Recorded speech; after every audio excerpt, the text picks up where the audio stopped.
Hello दोस्तों, आज की इस वीडियो में हम लोग एक्सप्लेन करेंगे मूवी ब्रह्मास्त्र के पार्ट 1 शिवा का, जिसमें मेन स्टार कास्ट में रणबीर कपूर, आलिया भट्ट, अमिताभ बच्चन, शाहरुख खान, नागार्जुन और मौनी राय हैं। तो चलिए कहानी को शुरू करते हैं। पृथ्वी पर प्राचीन काल से ही कई सारे अस्त्र अवतरित हुए। मानव कल्याण के लिए बने इन अस्त्रों में सबसे महत्वपूर्ण था ब्रह्मास्त्र, और इन्हीं शक्तियों की रक्षा के लिए कुछ रक्षक बनाए गए जिन्हें बाद में ब्रह्मांश कहा गया। ये ब्रह्मांश पीढ़ी दर पीढ़ी अस्त्रों की रक्षा करते आ रहे थे और अब कलयुग आ गया है।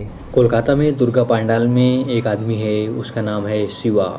वह अपनी आंखें बंद करता है तो उसे कुछ विजन दिखाई देता है। वह देखता है कि एक बिल्डिंग में एक साइंटिस्ट है जिसका नाम है मोहन भार्गव। तभी वहाँ पर रफ्तार और जोर नाम के दो आदमी आते हैं और उससे ब्रह्मास्त्र के टुकड़े के बारे में मांगते हैं। मोहन साफ इनकार कर देता है तो ये लोग उसे मारकर खोजने लगते हैं, लेकिन कुछ पाते नहीं हैं। तो मोहन भी गुस्सा हो जाता है और अपनी शक्ति का प्रयोग करता है। उसके पास थी वानरास्त्र, यानी वानर जैसी शक्ति। इनसे बचकर वह ब्रह्मास्त्र के टुकड़े को संभाल रहा होता है। तभी वहाँ पर आ जाती है जुनून। जुनून बहुत शक्तिशाली थी। वह मोहन से तुरंत वानरास्त्र छीन लेती है और उसे बांध देती है और उससे बाकी के दो टुकड़ों के बारे में पूछती है। वह बताने से साफ इनकार कर देता है। तो वह अपनी शक्ति का प्रयोग करती है, जिससे कि उसके मन की बात जानने लगती है। यह सब देखकर शिवा समझ नहीं पाया कि ये सब क्या है। तभी वह एक लड़की को देखता है और वह उस पर फिदा हो जाता है। अगले दिन अपने दोस्तों से वह उस लड़की के बारे में चर्चा करता है, लेकिन सोचता है कि पता नहीं अब वह कभी मिलेगी या नहीं। वह अपने काम पर जाता है। वह एक डीजो है। तभी वह देखता है कि वह लड़की भी वहाँ पर आई हुई है और वह उसका पीछा करता है। बातों बातों में पता चलता है कि उसका नाम ईसा है। वह उसे अपने साथ एक जगह पर ले चलने के लिए मना लेता है और ये लोग वहाँ पर जाते हैं। दरअसल ये लोग एक चाल में जाते हैं जहाँ पर शिवा रहता था। वो था अनाथ आश्रम। शिवा उन बच्चों का सारा खर्चा उठाता था। यह सब देखकर ईसा उससे इम्प्रेस हो जाती है और उसे मन ही मन पसंद करने लगती है। शिवा उसे अपना कमरा दिखाता है और बताता है कि उसने अपने माँ बाप को कभी नहीं देखा। दोनों में बातें हो रही होती हैं, तभी शिवा को फिर से विजन आने लगता है। वह देखता है कि जुनून एक महाशक्ति का आह्वान करती है और मोहन की सारी बातें जानने लगती है। उसे पता चल गया कि दूसरा टुकड़ा किसी अनीश शेट्टी के पास है और इन सब का संचालन कर रहा है कोई गुरु नाम का आदमी। जुनून और भी बातें जानने का प्रयास करती है, लेकिन मोहन तभी होश में आ जाता है और कहता है कि तुम सब हमारा कुछ नहीं कर पाओगी और अंधेरे के बाद उजाला जरूर आएगा। यह कहकर वह अपनी छत से कूद जाता है और उसकी मौत हो जाती है। यह सारा सीन देखकर शिवा बेहोश हो गया था। अगली सुबह वह ईसा से सॉरी बोलने के लिए गया। तभी वह न्यूज़पेपर में देखता है कि मोहन भार्गव की मौत हो गई है। वह यह सब देखकर समझ नहीं पा रहा था कि यह सब क्या हो रहा है। आखिर में वह ईसा से सॉरी बोलता है और उससे सारी बात बताता है। ईसा भी आश्चर्यचकित रह जाती है। वह यह भी बताता है कि अगर सारी बातें सच्ची हैं तो अब खतरा है अनीश शेट्टी को, जो बनारस में रहता है। शिवा वहां जाकर उसे बचाने के लिए कहता है, क्योंकि अगर ये शक्तियाँ उसे दिख रही थी तो किसी कारण से दिख रही होंगी। ईसा भी साथ में चलने के लिए तैयार हो जाती है और ये लोग बनारस पहुँच जाते हैं। और थोड़ी देर घूमने के बाद ये लोग अनीश शेट्टी को देख लेते हैं। ये लोग वहाँ पहुंचकर अनीश से सारी बातें बता रहे होते हैं। तभी वहाँ पर फिर से जुनून और उसके आदमी पहुंच जाते हैं। फिर से लड़ाई शुरू हो जाती है और भागम भाग शुरू हो जाती है। इसी में अनीश को गोली लग जाती है और फिर उसे गुस्सा आ जाता है और उसने अपना अस्त्र का प्रयोग किया। उसके पास था नंदीस्त्र, मतलब 1000 बैलों की शक्ति। ये लोग उसका प्रयोग करके वहाँ से भागने में कामयाब हो जाते हैं। रास्ते में अनीश अपने घाव को हील कर लेता है, क्योंकि उसके पास ये शक्ति भी थी। शिवा उससे गुरु का पता पूछता है और ये लोग तैयार हो जाते हैं वहाँ जाने के लिए। काफ़ी लंबा रास्ता था और वो हिमालय में रहता था। ये लोग काफ़ी करीब पहुँच गए थे। तभी इनको पता चलता है कि जुनून एक ट्रक में इनका पीछा कर रही है। अब अनीश गुस्सा हो जाता है। वह ब्रह्मास्त्र के टुकड़े को शिवा को देता है और जल्द से जल्द गुरु के पास पहुंचने के लिए कहता है। तब तक वह इन लोगों को रोके रखेगा। ये लोग वहां से रवाना होते हैं और अनीश अपना नंदीस्त्र का प्रयोग करता है। वह सामने से आती हुई बस को एक बार में ही पलट देता है और जुनून घायल हो जाती है, लेकिन अपने कवच का प्रयोग करके वह बच जाती है। काफ़ी देर लड़ाई के बाद अनीश को समझ आ जाता है कि वह बच नहीं पाएगा और ब्रह्मास्त्र की रक्षा के लिए वह अपनी जान दे देता है। वह ट्रक को खाई में धकेल कर खुद भी गिर जाता है और उसकी मौत हो जाती है। शिवा को तुरंत आभास हो जाता है कि उसकी मौत हो चुकी है। तभी उनकी गाड़ी पर रफ्तार ने हमला बोल दिया और ये लोग किसी तरीके से अपने आप को बचा रहे थे, लेकिन मुश्किल हो रही थी, किसी तरीके से ये लोग पहुंच जाते हैं गुरु के आश्रम में। यहाँ पर ईसा ने भी शिवा को प्रपोज कर दिया और ये लोग बहुत खुश थे। तभी वहाँ पर रफ्तार पहुँचता है और इन पर हमला करने वाला होता है। तभी अचानक से ही शिवा के शरीर से आग निकलती है और रफ्तार पूरी तरीके से जल जाता है। ये सब कैसे हुआ शिवा को नहीं पता था और वह बेहोश हो जाता है। ये सारी घटनाएं देख रहा था गुरु। शिवा अपनी बेहोशी की हालत में देखता है कि जब वह छोटा बच्चा था तो उसके घर में आग लगी हुई थी और उसकी माँ उस आग में जल रही थी। 2 दिन बाद जब शिवा की आँख खुली तो वह अपने पास ईसा और गुरु को पाता है। इधर जुनून अपने मालिक के पास जाती है जिसे वह ब्रह्मदेव कहती है। वह बताती है कि उसे एक टुकड़ा मिल गया है लेकिन 2 टुकड़े अभी भी गुरु के पास हैं, इसलिए आप मुझे और शक्तियाँ दो जिससे कि बाकी टुकड़े भी लाकर आपको समर्पित कर सकूं।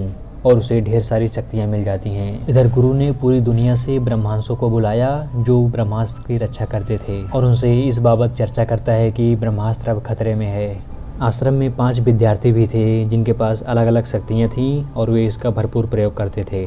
इधर शिवा ने गुरु के पास जाकर सारी बातें जाननी चाहिए। ये ऐसा क्यों हो रहा है, उसके अंदर ये सारी चीज़ें क्यों दिखती हैं, बहुत सारे प्रश्न उसके मन में थे। गुरु को सारी बातें समझ में आने लगी। उसने कहा कि तुम भी इसके लिए बने हुए हो और तुमको भी ब्रह्मास्त्र की रक्षा करनी चाहिए। शिवा कहता है कि उसे इन सब चीज़ों से कोई मतलब नहीं है और वह बस ईसा को प्यार करता है और ऐसी ही सिंपल ज़िंदगी जीना चाहता है। गुरु ने कहा कि समय आने पर कई सारी बातें तुमको बताएगा और इसलिए शिवा आश्रम में रुक जाता है और ईसा वहाँ से चली जाती है। गुरु उसे थोड़ा थोड़ा ज्ञान देना शुरू करता है जिससे वह सारी बातें सीखने लगे। लेकिन शिवा का मन ईसा के बिना नहीं लग रहा था और एक दिन वह सपने में देखता है कि ईसा को पकड़ने के लिए जोर आया हुआ है और दोनों में लड़ाई होती है। किसी तरीके से ईसा बच पाती है। इधर गुरु ने शिवा को बताया कि जो तुम सपना देखते हो उसमें तुम्हारी माँ है जो जल रही है। दरअसल वह भी एक ब्रह्मांश थी और ब्रह्मास्त्र की रक्षा के लिए उसके पास भी शक्तियाँ थी। अब शिवा भी विद्या सीखने के लिए राजी हो जाता है और प्रक्रिया शुरू हो जाती है विद्या सीखने की। उसके पास जो अग्नि की शक्ति थी वह उसका प्रयोग नहीं कर पाता था, उसे संभाल नहीं पाता था, इसी को रोकने की प्रक्रिया करनी थी। धीरे धीरे वह इन सब में पारंगत होने लगा और वह किसी भी ज्वाला से ढेर सारी अग्नि पैदा कर सकता था। अब शिवा अपने माता और पिता के बारे में जानना चाहता था तो गुरु ने उसे आखिर में बता दिया। उसने बताया कि ब्रह्मास्त्र की रक्षा के लिए ढेर सारे लोगों में एक था देव। देव बहुत ही प्रतिभाशाली था और अग्नि का प्रयोग करता था। धीरे धीरे उसने ढेर सारी शक्तियाँ भी अर्जित कर ली थी और इसी में उसको अभिमान आ गया और वह ब्रह्मास्त्र को ही हासिल करने लेना चाहता था। लेकिन उसको रोकने के लिए अमृता आ गई। अमृता ही तुम्हारी माँ है। दरअसल अमृता और देव एक दूसरे से प्यार करने लगे थे और जब देव ब्रह्मास्त्र को लेने के लिए आगे आया तो अमृता ने ही उसके 3 खंड कर दिए थे।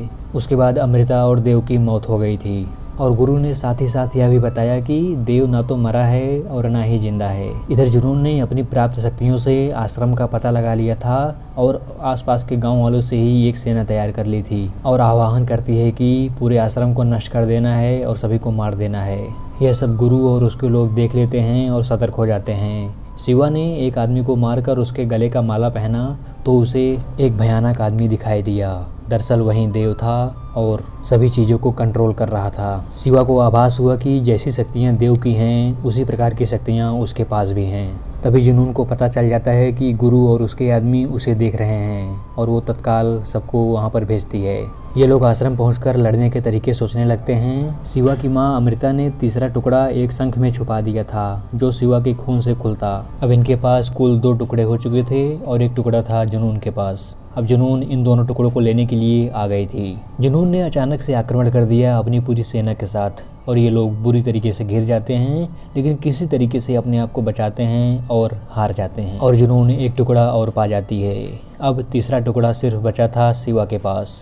शिवा एक प्लान बनाता है। उसे अपनी अग्नि वाली शक्ति पर भरोसा था और इसीलिए वह अपनी टीम के साथ जुनून के पास पहुंच जाता है और लालच दिखाता है टुकड़े देने का और घमासान छिड़ जाता है दोनों तरफ से।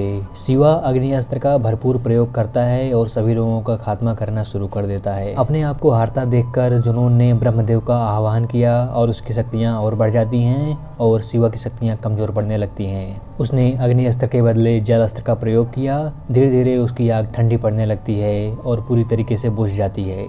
अब शिवा को फिर से एक चिंगारी चाहिए थी आग जलाने के लिए, लेकिन वह ऐसा नहीं कर पा रहा था और जुनून ने उससे वह तीसरा टुकड़ा भी छीन लिया। तभी शिवा के अन्य साथियों ने मिलकर एक साथ प्रयास किया और काफी घमासान तरीके से दोनों तरफ से वार होने लगे थे और एक एक करके लोग मरते जा रहे थे। लेकिन ब्रह्मदेव की शक्ति के आगे इतना सब कुछ नाकाफी था और धीरे धीरे ये लोग हारने लगते हैं और जुनून ने उन तीनों टुकड़ों को मिला दिया। टुकड़ों को मिलते ही पृथ्वी में हलचल पैदा हो गई और भूकंप आ गया। चारों तरफ से तहस नहस होने लगा। शिवा भागकर ईसा को बचाने के लिए गया। वह एक जगह पर फंसी हुई थी और बड़ी मशक्कत के बाद वह उसे बचा लेता है। लेकिन ब्रह्मास्त्र से बहुत ज़्यादा ऊर्जा पैदा हो रही थी जो कोई कंट्रोल नहीं कर पा रहा था। लेकिन इन दोनों के प्रेम के आगे और इनकी दृढ़ता के आगे ब्रह्मास्त्र की शक्तियाँ धीरे धीरे कम होने लगी और वह कंट्रोल में आ गया। धीरे धीरे ज्वाला शांत होने लगी और ब्रह्मास्त्र शिवा के हाथ में आ गया। लेकिन अब शिवा के पास ऐसी शक्ति आ गई थी कि बिना लाइटर के भी वह अग्नि निकाल सकता था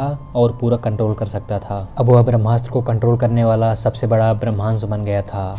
लेकिन कहानी यहाँ पर ख़त्म नहीं होती। कहानी तो अब शुरू होती है।